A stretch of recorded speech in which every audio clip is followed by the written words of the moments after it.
C'est une invention sortie tout droit des ouvrages de science-fiction. Un bijou de technologie capable de fabriquer n'importe quel objet à la demande. Un petit élément peut parfois bouleverser la vie des gens. On cherche à avoir le même pouvoir que Dieu. On montre un objet et il apparaît. Un pouvoir que des inventeurs passionnés cherchent à maîtriser ou à perfectionner.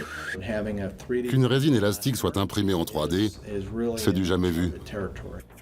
Il fallait trouver le moyen d'inverser le système afin de pouvoir réaliser des pièces de très grande taille dans l'espace.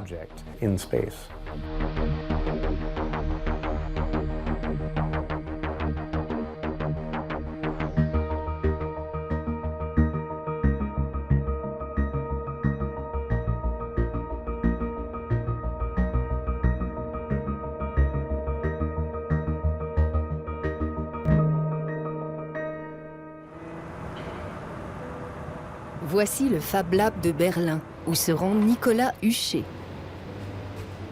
Dans ce laboratoire-atelier collaboratif, inventeurs et bricoleurs peuvent créer et fabriquer leurs propres objets à l'aide de modèles open source, c'est-à-dire disponibles gratuitement sur Internet. Le jeune Français de 33 ans a un projet personnel et se donne 3 mois pour le réaliser. Des gestes simples me prennent parfois beaucoup de temps. J'ai eu un accident du travail à l'âge de 18 ans. J'étais mécanicien, ouvrier. J'ai eu un accident un matin, voilà, erreur de manipulation. Et j'ai perdu ma main en fait. Donc j'étais quand même très en colère contre la vie d'une manière générale. Voilà, d'une manière générale, je détestais la vie quoi. Enfin, pourquoi c'est dégueulasse.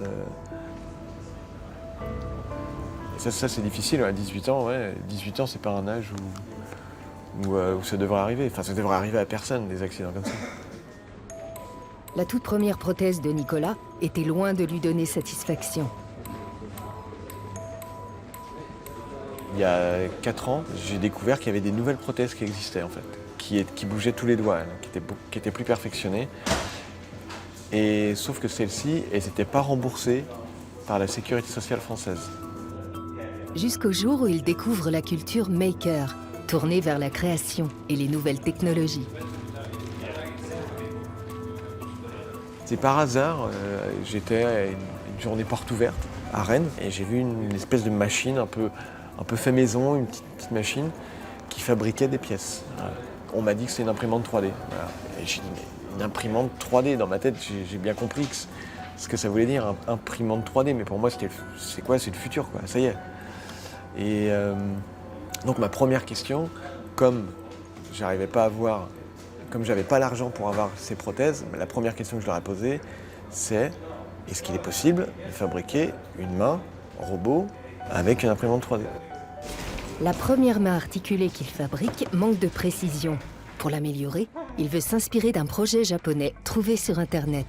Les 2 doigts, quand ils se ferment, ils sont en opposition. Voilà. Donc avec ça, on peut prendre des objets. On peut fermer sa veste.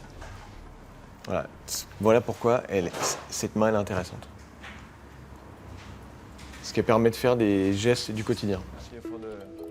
L'équipe du Fab Lab de Berlin va l'aider à fabriquer sa nouvelle prothèse. Le plan des différentes pièces est disponible gratuitement sur Internet. Je pensais placer cette pièce autrement.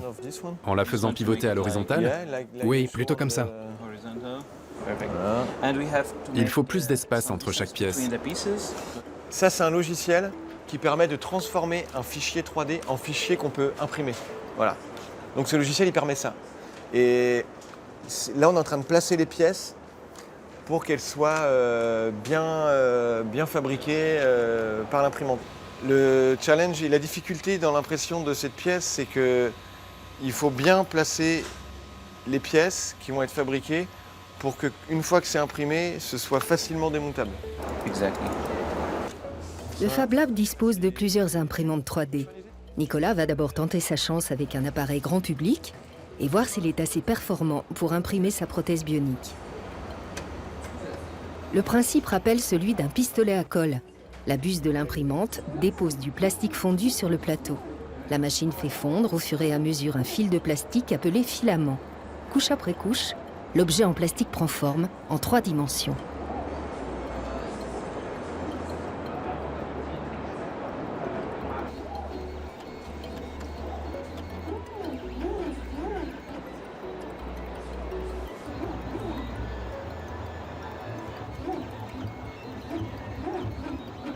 Il faut compter 2 heures pour imprimer un doigt de la prothèse. Là, on vient d'imprimer en fait les différentes pièces qui constituent un doigt. Bon, on peut voir que voilà, là c'est pas terrible. Là, on peut voir que voilà, enfin c'est.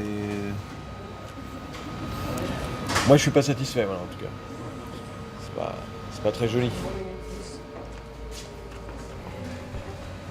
Les imprimantes 3D premier prix sont encore trop imprécises à son goût. Et pourtant, nombre de scientifiques, d'ingénieurs et même d'hommes politiques voient dans l'impression 3D une avancée révolutionnaire, une innovation qui pourrait même transformer notre système économique, selon l'ancien président américain Barack Obama. Ford is bringing jobs back from Mexico. And this year, Apple will start making Macs in America again. Last year, we created our first Manufacturing Innovation Institute in Youngstown, Ohio. A once shuttered warehouse is now a state-of-the-art lab where new workers are mastering the 3D printing that has the potential to revolutionize the way we make almost everything and guarantee that the next revolution in manufacturing is made right here in America. We can get that done. That's what we should be looking for.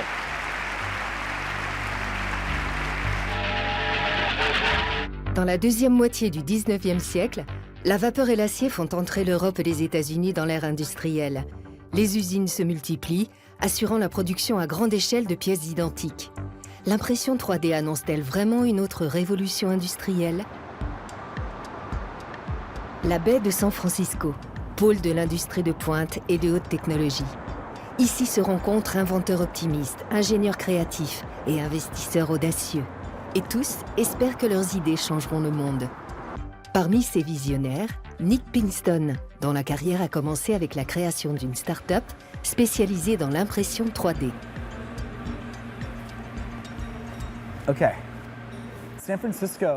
San Francisco a toujours été une ville pionnière, et pas seulement pour les nouvelles technologies. Au début de son existence, toutes sortes d'illuminés débarquaient ici en quête d'or. Sur les réseaux sociaux circule un célèbre article de journal qui date du 19e siècle, mais qui n'a pas pris une ride. San Francisco y est décrit comme un endroit délirant où vous trouverez l'argent pour financer tous vos projets, même les plus fous. C'est encore vrai aujourd'hui. La côte ouest américaine, et plus encore la Silicon Valley, s'est familiarisée depuis longtemps avec cette technologie d'avant-garde qu'est l'impression 3D. C'est ici que les précurseurs du secteur se sont établis.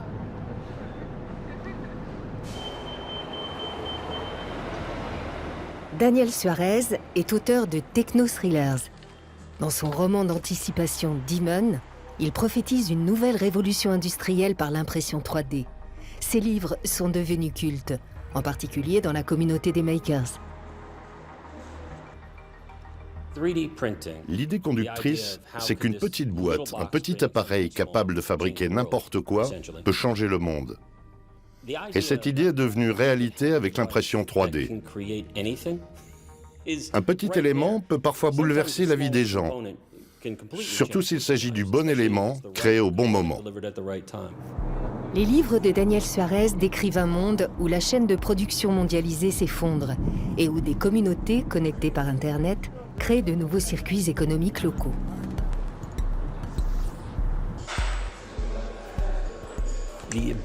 Cette capacité à créer l'objet voulu au moment voulu, sans générer aucun déchet, va tout faire basculer, en rendant notre société bien plus efficace et bien plus écologique.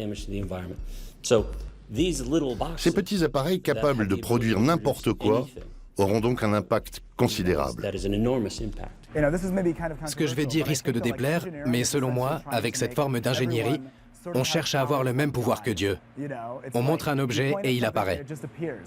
C'est le plus grand pouvoir qu'on puisse conférer à l'homme. L'industrie aéronautique a elle aussi vite compris l'avantage qu'elle pouvait en tirer. notamment en remplaçant certaines pièces métalliques lourdes des avions. Car plus un avion est lourd, plus il consomme de kérosène. Dans les hangars d'Airbus à Hambourg, cette transition est pilotée par Peter Zander et son équipe. L'impression 3D leur a déjà permis de réduire le poids d'une charnière.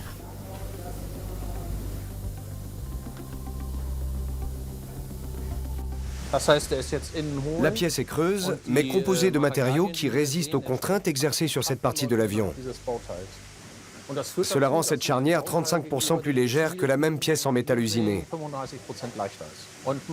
C'est difficile à imaginer, mais il y a des milliers de ces charnières dans les nombreux avions que nous livrons chaque année. Si nous pouvions toutes les remplacer, nous économiserions 4 tonnes de matériaux, dans un avion ayant une durée de vie de 25 ans. En dessinant de nouvelles pièces, les concepteurs s'inspirent de la nature. Finis les angles droits et le métal massif. Les lignes sont plus élancées, presque organiques. Et en plus d'être élégantes, ces pièces sont bien plus légères que celles moulées ou fraisées dans du métal.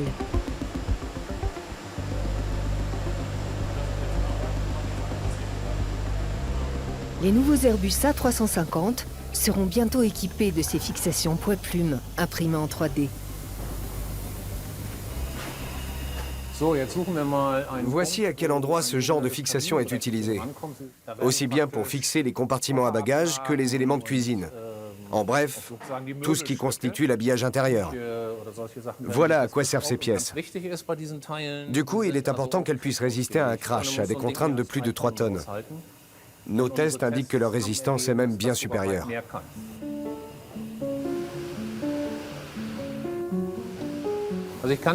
En 2012, la plupart des gens me prenaient encore pour un fou. Mais parfois, il faut savoir suivre son idée et pousser la recherche jusqu'à obtenir une pièce qui pourra vraiment être utilisée. Et c'est comme ça qu'on arrive à convaincre les autres. Pour une résistance équivalente, les pièces imprimées en 3D vont permettre d'alléger l'avion et donc de le rendre plus économe. Nous en sommes à examiner chaque recoin de l'avion, à la recherche du moindre élément pouvant être remplacé par une pièce imprimée en 3D. Il y a 4 ans, personne n'y aurait cru.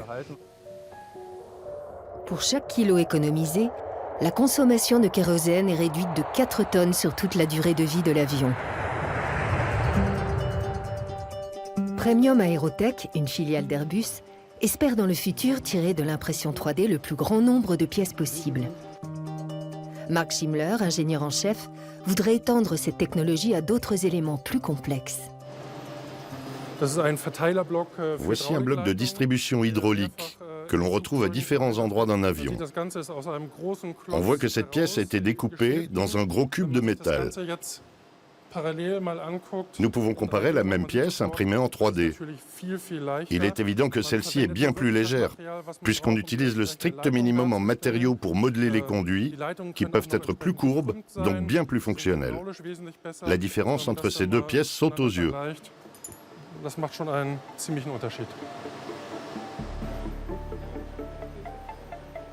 Bonjour, ça va? Bonjour Florian.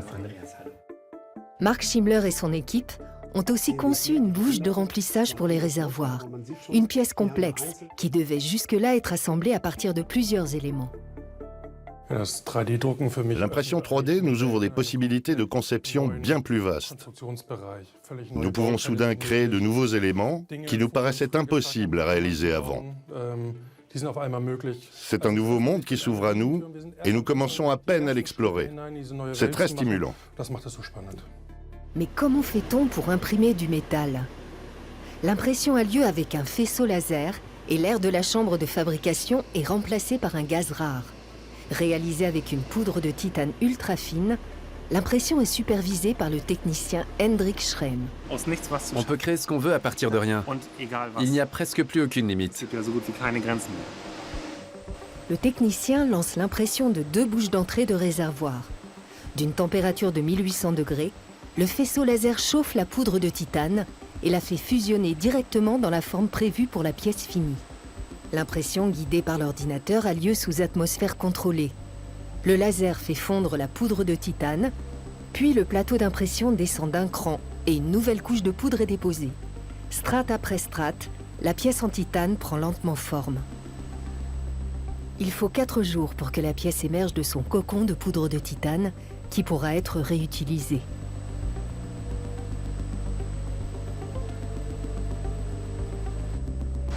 Alors, Hendrik, Les pièces sont prêtes. la pression est terminée, tu peux les sortir?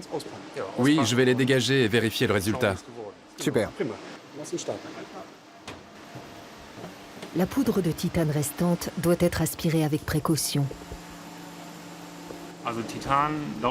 D'après nos fiches de sécurité, la poudre de titane est susceptible d'être cancérigène. Elle est si fine qu'elle pénètre dans la peau et les poumons et ne peut pas être éliminée par l'organisme. C'est le risque majeur.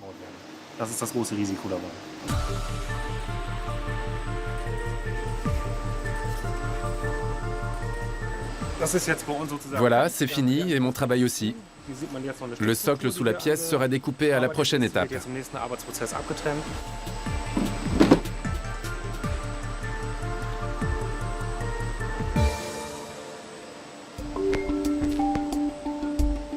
Airbus aussi possède ses propres imprimantes 3D. Peter Zander et son équipe testent différents réglages pour ces appareils ultra perfectionnés qui utilisent simultanément 2 lasers. On en est où exactement? À la couche 7560, sur 10 200 en tout. Encore 6 heures d'ouvrage et la pièce sera prête. C'est cool de voir les 2 lasers en même temps. Tu imagines quand il y en aura 8? Ça ira encore plus vite. Obtenir une qualité optimale n'est pas aussi facile qu'on l'imagine, surtout quand il s'agit de métaux. La température du laser, qui est bien supérieure à 1000 degrés, génère de fortes tensions, donc la matière menace toujours de se fendre.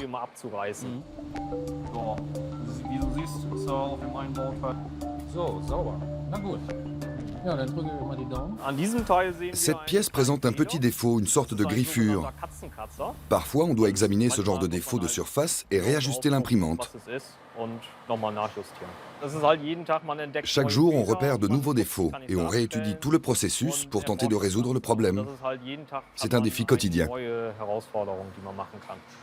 Allez, bon travail. Au revoir.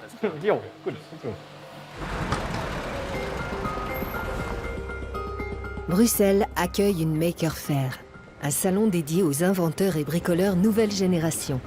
Nicolas Huchet est lui aussi au rendez-vous. Lors de ces salons, organisés partout dans le monde, entrepreneurs et start-up viennent présenter leurs derniers projets. Des inventions, simples ou complexes, censées rendre la vie plus facile ou plus gaie. L'impression 3D y tient souvent la vedette. Vive la France! Je peux les essayer? Oui. Pas mal. Ça prend longtemps à imprimer? 20 heures. 20 heures. Et ça revient à combien? Environ 50 €. On peut faire ça pour 50 €? Nous produisons un filament élastique baptisé Filaflex, qui est le plus flexible des filaments pour impression 3D. C'est un matériau novateur qui offre un large éventail de possibilités, comme imprimer ses propres chaussures chez soi.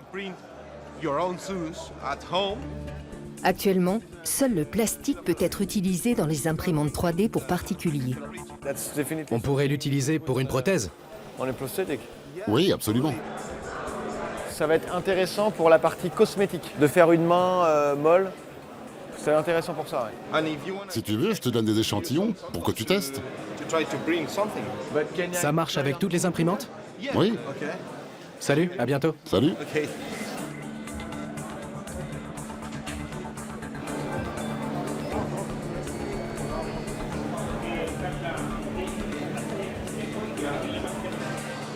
La star du salon. Un robot humanoïde entièrement fabriqué par impression 3D. Son créateur, le designer français Gaël Langevin, est l'un des pionniers du domaine.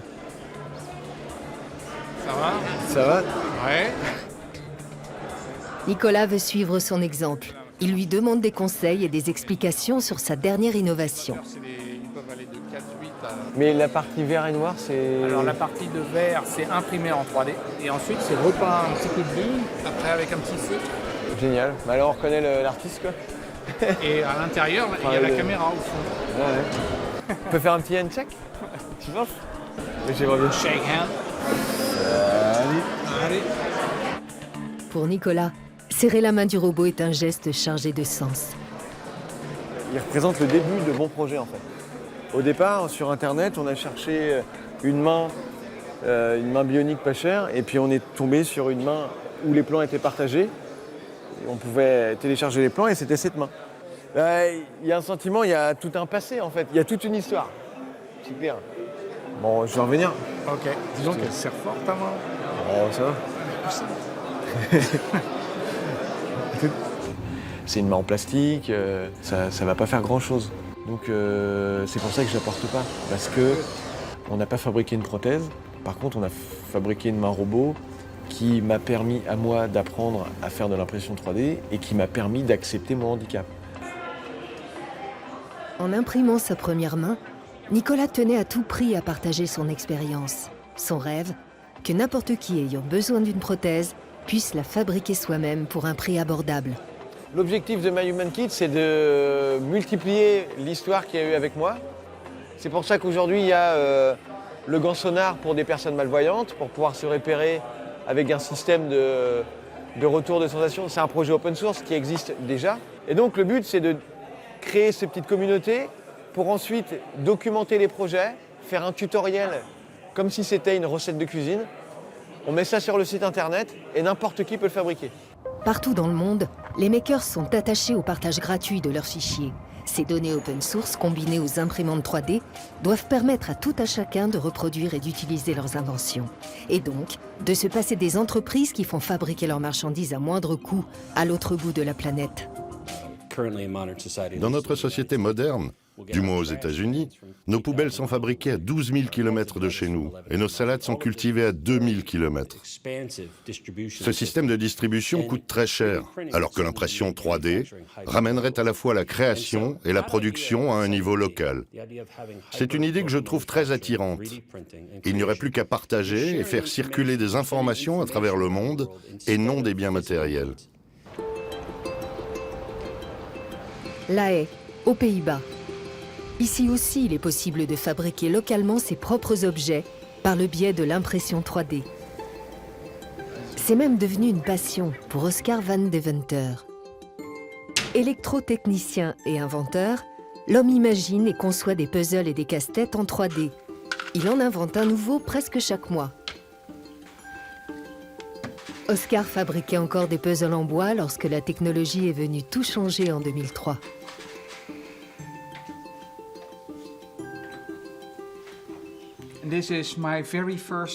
Voici mon tout premier puzzle imprimé en 3D.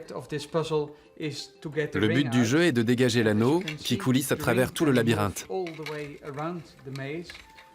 Mais parvenir jusqu'au drapeau n'est pas évident. Et on ne peut le sortir que s'il est dans le bon sens.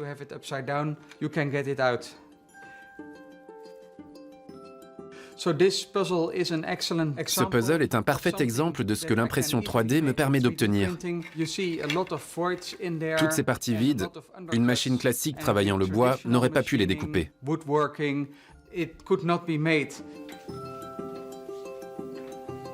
Oscar Van Deventer est une référence dans le monde des casse-têtes et des puzzles. Nombreuses sont ses créations à avoir été produites en série par des fabricants de jouets.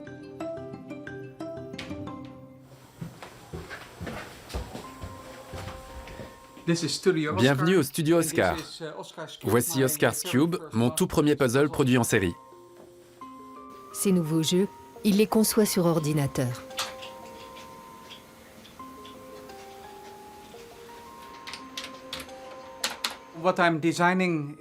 Je suis en train d'imaginer une boîte à secrets en forme de gélule. C'est un puzzle mécanique dont les éléments pivotent comme ceux d'un Rubik's Cube. Une fois le casse-tête résolu, on peut l'ouvrir en deux et le démonter.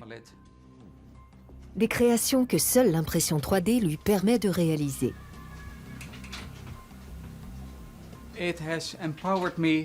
Cela a été une révélation pour moi. D'ailleurs, à chaque fois que j'ai découvert une nouvelle technologie, je me la suis appropriée. Lorsque mon professeur de technologie m'a appris à travailler le bois, j'ai fabriqué des puzzles en bois. Un jour, un ami a acheté une imprimante 3D et m'a demandé de lui envoyer des idées. J'ai alors vu qu'il n'y avait plus de limites. J'ai donc voulu relever le défi de créer des puzzles que seule une imprimante 3D peut fabriquer. Ce que je fais depuis plus de 13 ans maintenant.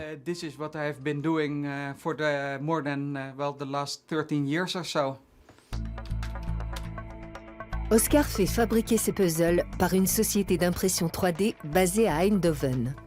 Il lui suffit d'envoyer les plans par Internet et le site calcule automatiquement le prix de l'impression.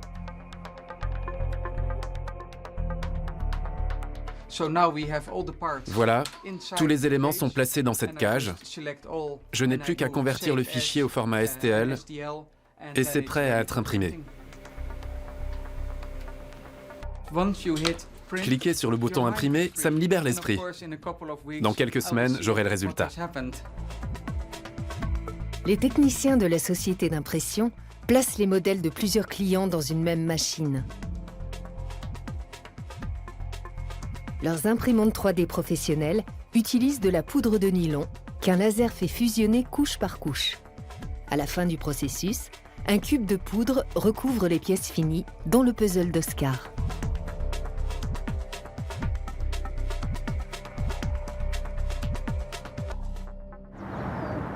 Tous ne prédisent pas un avenir radieux à l'impression 3D. Elle a peut-être lancé la carrière de Nick Pinkston, l'entrepreneur californien en génie mécanique, mais sa nouvelle start-up s'en est détournée. Il propose aujourd'hui une plateforme en ligne pour produire des pièces de métal en petite série, au moyen de fraiseuses classiques.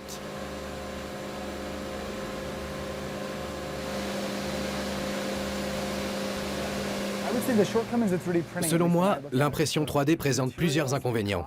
Les matériaux, le coût et la vitesse. Les matériaux et la lenteur de production notamment expliquent le coût élevé de chaque pièce imprimée en 3D. Une bouteille d'eau coûte 1 cent à produire en plastique moulé, contre des centaines de dollars si l'on voulait les imprimer en 3D à l'heure actuelle. Ça n'aurait donc aucun sens de l'utiliser pour ce genre de choses. Il estime que cette technologie restera cantonnée à la fabrication de prototypes ou de produits spéciaux en série limitée. Les grands groupes n'auraient pas de souci à se faire face à l'impression 3D et ses pièces uniques fait maison. Je n'imagine pas les gens concevoir leurs propres chaussures. C'est une question de statut. Personne ne veut avoir l'air ridicule. Or, porter des chaussures de marque, c'est quasiment l'assurance d'avoir du style, puisqu'elles ont été conçues par un designer. Ce rêve de l'impression 3D a quelque chose d'utopique. Basés eux aussi dans la Silicon Valley, les grands du web tels que Google et Facebook ont su se rendre incontournables dans nos vies. Une majorité d'entrepreneurs et d'investisseurs tablent sur le même succès pour l'impression 3D. Beaucoup placent leurs espoirs en cet homme, Joe DeSimone, professeur de chimie. Sa start-up, Carbon, a mis au point un procédé rendant l'impression 3D apte à la production à grande échelle. C'est comme un super pouvoir. Personne d'autre ne l'a. Aucune autre technologie ne permet d'obtenir un tel élastomère. Qu'une résine élastique soit imprimée en 3D, c'est du jamais vu. Elle possède les mêmes propriétés que du polyuréthane classique moulé par injection-réaction, mais avec une structure complexe en treillis. Ce type de structure est très demandé, par exemple pour améliorer la foulée dans des chaussures ou rendre des appareils auditifs plus performants. Autre avantage de ce procédé, il est bien plus rapide que les imprimantes 3D existantes. Même Wikipédia définit l'impression 3D comme un processus semblable à l'impression 2D, avec un simple empilement de couches. Et pour cela, il nous a fallu réfléchir comme des chimistes, et non comme des ingénieurs mécaniques. Les investisseurs se sont précipités. Sa start-up, logée dans un ancien garage automobile, a été financée à hauteur de 100 millions de dollars. Nous allons imprimer cette pièce, dont la structure ressemble à du tissu osseux. Elle est alvéolée et donc légère, mais aussi très solide, comme la nature l'a imaginé. Seule une imprimante 3D peut la reproduire. Le plateau va s'abaisser dans le bain de résine liquide qui est photosensible. Au fond se trouve un projecteur de lumière ultraviolette. C'est un peu comme un aquarium, rempli d'un liquide photosensible et muni d'un projecteur. Là où la résine liquide va être touchée par le faisceau de lumière UV, elle va durcir. Voilà comment fonctionne cette méthode. C'est parti. La lumière est projetée du dessous. Nous contrôlons aussi l'oxygène, puisque le fond de la cuve y est perméable et qu'il évite à la résine de durcir. En équilibrant ces trois paramètres, en maîtrisant les réactions physiques entre la résine, la lumière et l'oxygène, nous pouvons créer ces pièces étonnantes. Le processus ne prend que 6 minutes, contre plusieurs heures avec une imprimante 3D classique. Il a fallu des années de recherche et développement pour aboutir à cette technologie, désormais commercialisée.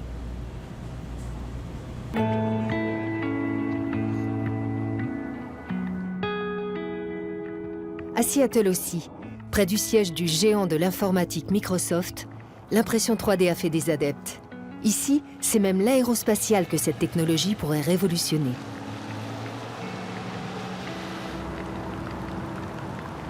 Dans les bureaux discrets de Tethers Unlimited, qui travaille pour la NASA, l'ingénieur Robert Hoyt voit les choses en grand.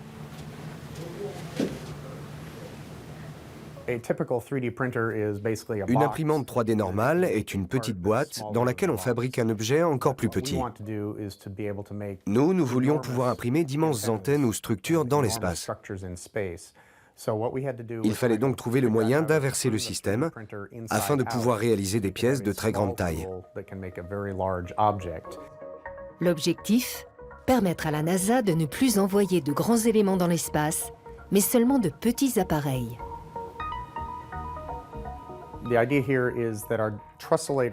Notre invention, le Trussellator, a grosso modo la taille d'une miche de pain, mais il est capable d'imprimer des treillis de grande longueur et d'une incroyable solidité. Ensuite, des robots n'ont plus qu'à assembler ces éléments et à les fixer solidement entre eux. On obtient ainsi la structure de grandes antennes, de vastes panneaux solaires ou de gros télescopes.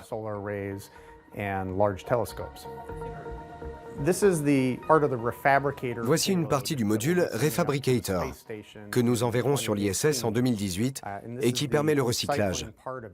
Les astronautes pourront récupérer leurs déchets en plastique, tels que les emballages ou les assiettes, et les placer dans cet appareil.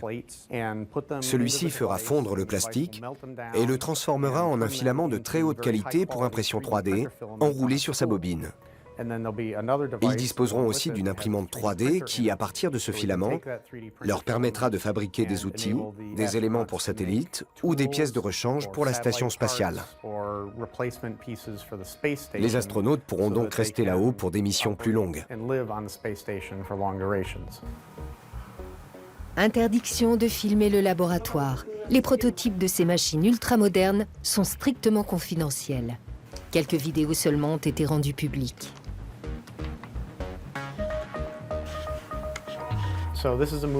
Là, on peut voir les tests avec l'un de nos premiers prototypes installés à l'extérieur du laboratoire. En quelques heures, il a fabriqué une structure en fibre de carbone de 10 mètres de long. Cela équivaut à une vitesse de 5 cm par minute, ce qui semble lent. Mais s'il fonctionne pendant plusieurs jours en orbite, il peut fabriquer des kilomètres de treillis. Robert Hoyt aimerait que ses inventions aident l'homme à partir à la conquête de nouveaux mondes.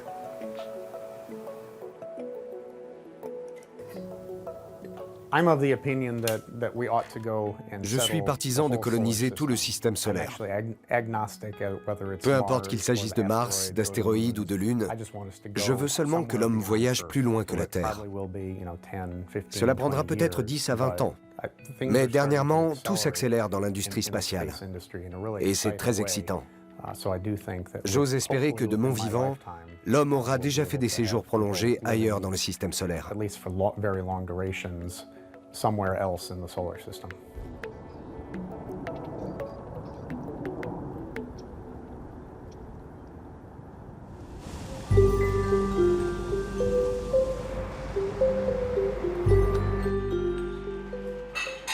De retour à Berlin, où Nicolas Huchet et ses camarades du Fab Lab continuent à travailler sur sa prothèse bionique. Afin d'imprimer une emboîture adaptée à son moignon, ils doivent en prendre les mesures à l'aide d'une application de scanner 3D.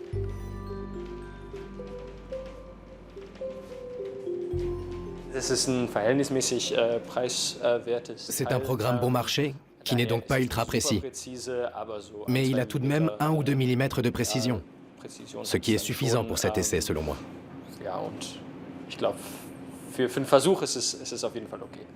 Donc, ouais, ça marche. Laszlo est dessinateur industriel. C'est lui qui, à partir des données relevées, va modéliser l'emboîture sur laquelle la prothèse de Nicolas sera ensuite fixée. C'est un logiciel de tranchage qui va découper en tranches le modèle de la pièce. Celui-ci a été conçu dans le programme de CAO et le logiciel va le transformer en coordonnées mathématiques que la machine suivra pour l'impression. Pour une bonne solidité finale de l'emboîture, le dessin de Laszlo doit se conformer aux contraintes inhérentes à l'impression 3D.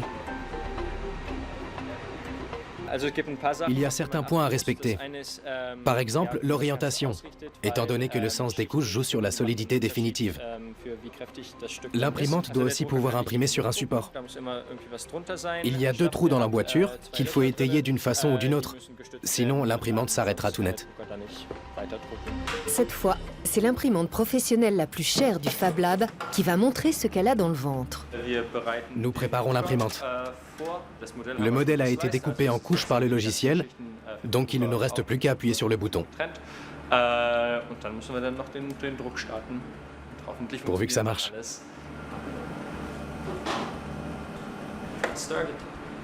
C'est parti pour 12 heures. Cette imprimante haut de gamme dépose elle aussi des couches successives de plastique fondu sur un plateau, mais elle est bien plus précise. Et la chambre de fabrication est chauffée, ce qui rend le produit fini plus solide, mais l'impression plus chère. Viens, regarde. Bon, 180 € l'emboîture. Ça fait quand même pas cher. Non, ça va. Et ça, on pourrait aussi imprimer sur les machins d'or. Là, si on sait que ça va fonctionner, donc... Ouais. Le monde médical aussi a été conquis par l'impression 3D. Exemple à l'hôpital de Nijmegen aux Pays-Bas, où elle bénéficie aux patients ayant besoin d'une prothèse spéciale. Bonjour, monsieur Verkamp. Bonjour docteur, vous allez bien? Oui, je vous en prie. Merci. Cor Verkamp a une prothèse de jambe d'un nouveau genre. Est-ce que je peux examiner le moignon?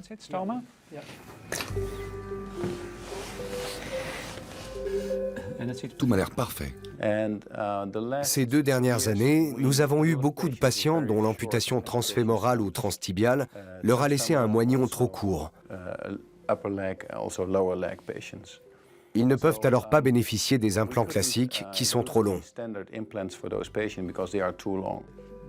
La nouveauté de cette prothèse, celle-ci se clipse sur un implant ostéo intégré.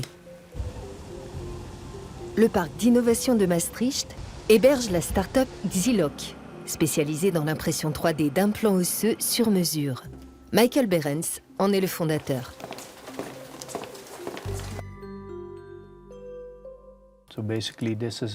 L'implant est propre à chaque patient.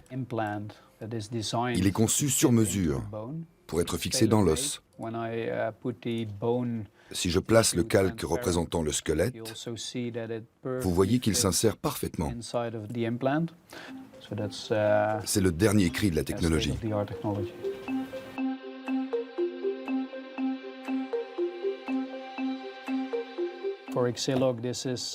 Pour nous, c'est un rêve devenu réalité, parce que nous aidons des gens à remarcher. Ça n'a pas de prix. La société possède 5 imprimantes 3D professionnelles, fonctionnant avec différents métaux.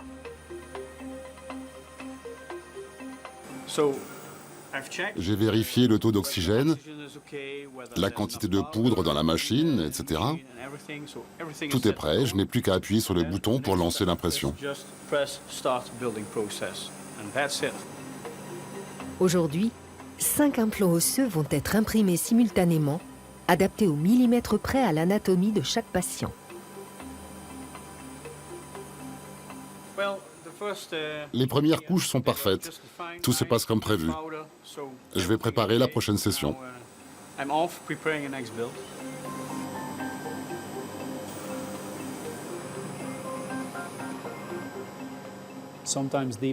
Parfois, avant de rentrer chez moi le soir, je passe jeter un coup d'œil aux imprimantes et vérifier que tout fonctionne.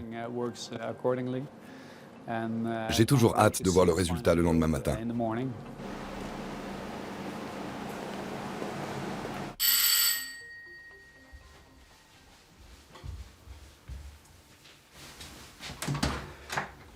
Bonjour.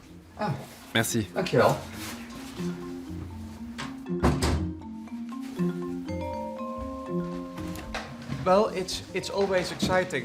Je ressens toujours une pointe d'excitation quand je vérifie si toutes les pièces sont bien là. C'est généralement le cas, sauf si j'ai fait une erreur. Ensuite, la question est de savoir si les pièces vont bien s'emboîter, ou si elles seront trop serrées ou trop lâches. Est-ce que ça va marcher comme je l'ai imaginé? Je le saurai seulement après avoir détaché les pièces et testé le puzzle.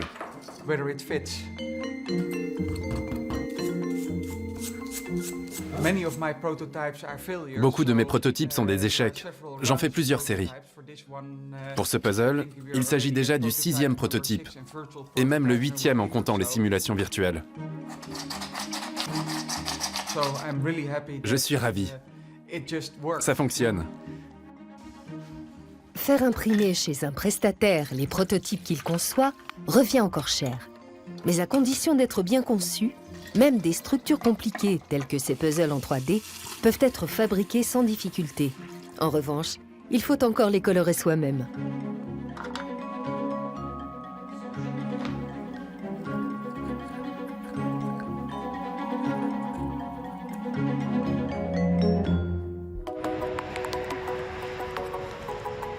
L'avenir de l'impression 3D ne se joue pas que dans la Silicon Valley, mais aussi en Allemagne. Dans la petite ville bavaroise de Lichtenfels, une entreprise familiale s'est hissée au premier rang de l'impression 3D de métal. On y développe la prochaine génération d'imprimantes industrielles. Notre principal atout est d'être plus rapide que toutes les machines existantes. Nous pouvons donc fabriquer les pièces plus vite et pour moins cher, ce qui permet d'envisager de nouvelles applications pour l'impression 3D. Notre défi, c'est que ces machines soient encore plus adaptées aux méthodes et aux techniques de fabrication en série. Certains de nos clients ne veulent plus se contenter d'1 à 3 imprimantes, mais en demandent 10, voire 100 fois plus.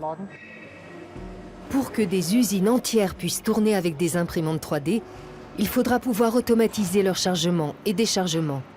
Une condition rendue possible par ces modules de transport autonomes. Autre impératif, que la poudre métallique résiduelle soit automatiquement aspirée à la fin de l'impression.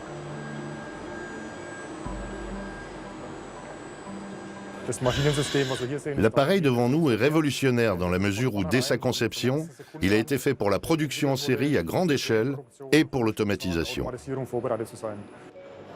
L'entreprise familiale a connu ces dernières années une croissance exponentielle, qu'elle ne parvenait plus à soutenir seule. En octobre 2016, le conglomérat américain General Electric entre à son capital en rachetant 75% des parts pour un demi-milliard d'euros. Un succès mérité pour Frank Herzog, le fondateur, qui a conçu et fabriqué lui-même les premières imprimantes 3D de la société. Lorsque j'ai créé l'entreprise avec ma femme, je n'aurais jamais imaginé que le marché se développerait à ce point. Et c'est très excitant d'imaginer ce qui sera techniquement possible dans 10 ou 15 ans.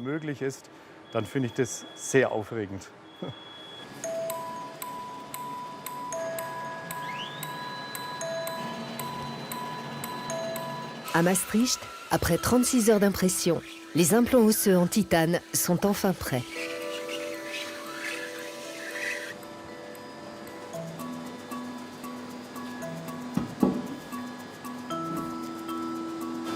Michael Behrens, le directeur, vérifie lui-même la qualité de l'impression. C'est parfait. C'est ce qu'on appelle du beau travail. Voir enfin les implants imprimés sortir de la machine, c'est toujours un grand moment. Cette session est très réussie, en particulier pour la structure en treillis, dans laquelle le tissu osseux va croître. Une fois imprimés, les implants doivent tout de même passer dans une fraiseuse. Avant, je travaillais dans la Formule 1, où il fallait aller toujours plus vite. Là, je fais quelque chose pour les autres, pour sauver des vies. C'est un sentiment agréable.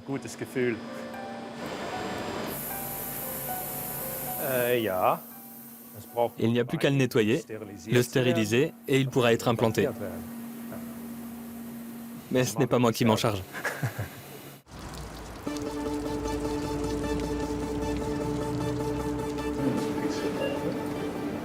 Les chirurgiens orthopédistes de l'hôpital de Nimègue procèdent à l'implantation. Le patient devra attendre 3 mois avant de pouvoir s'appuyer sur sa jambe. À chaque fois que nous insérons un implant, nous voyons que cela colle parfaitement. Je n'ai jamais vu d'implant aussi bien conçu et ajusté. Je ne crois pas qu'on puisse faire mieux. Nous pouvons à présent aider des patients avec des moignons très courts, ce qui était impossible jusque-là. Très bien, Cor. Dernier test. 3, 2, 1, c'est parti. Aussi vite que possible. Super.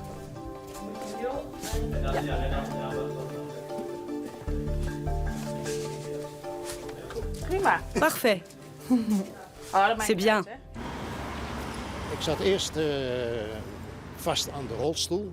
J'allais me retrouver en fauteuil roulant, et la prothèse ostéo-intégrée a résolu beaucoup de mes problèmes.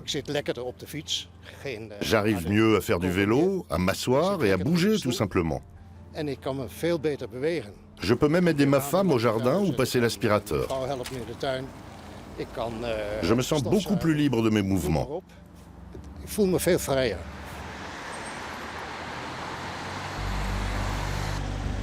Au Fab Lab berlinois, toutes les pièces composant la prothèse de Nicolas sont sorties de l'imprimante. D'abord l'index, puis cette partie, c'est ça? Il faut maintenant assembler chaque élément.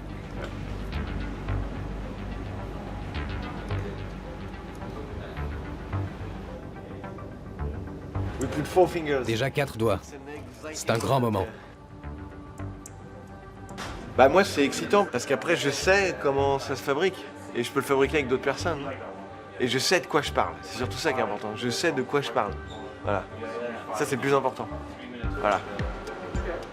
Sa prothèse bionique est quasiment finie.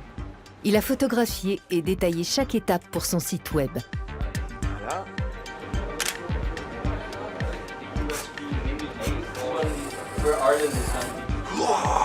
Et le moteur est dans le pouce. Ce qui fait que c'est comme ça que le pouce bouge.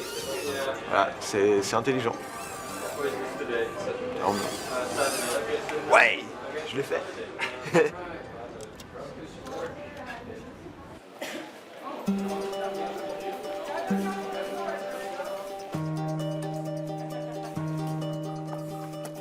Dernière étape, Nicolas doit fixer les capteurs de mouvement au bon endroit sur son moignon. Ces contractions musculaires actionneront la prothèse. C'est bien. Ouais.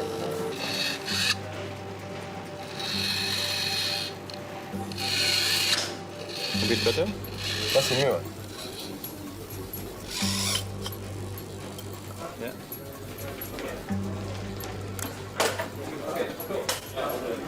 And then we can have a drink. Maintenant, on peut trinquer. Well, you know, Yeah, okay. How are you today? Yeah, not too bad. Allez, viens, prenons un verre. I cannot drink. Je ne bois pas. Mais vas-y, toi. Okay, lovely. You have to Allez, cul sec. Cool. C'est bon? C'est délicieux. Yeah, so I think Bah, il y a un peu d'émotion parce que c'est surtout que c'est facile à mettre en fait. On le met, on le branche. Là, ça tient, je peux faire ça. Tu vois? peux faire ça. C'est la première fois. Et puis elle est belle, moi je trouve qu'elle est classe. Là, enfin, tout ça, ça a été dessiné là, ici, ça a été conçu ici par Laszlo. Il y a la batterie, c'est une batterie de caméra. Enfin voilà, c'est cool quoi, je sais pas, c'est cool. C'est du high-tech, mais c'est du high-tech accessible.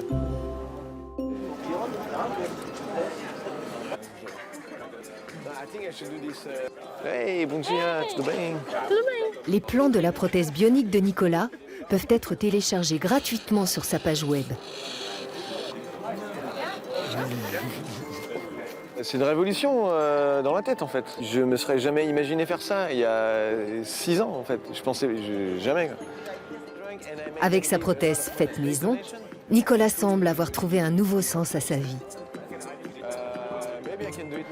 Par rapport à mon accident, c'est... Tu vois, aujourd'hui, je me dis, c'est cool d'avoir eu mon accident. C'est chouette.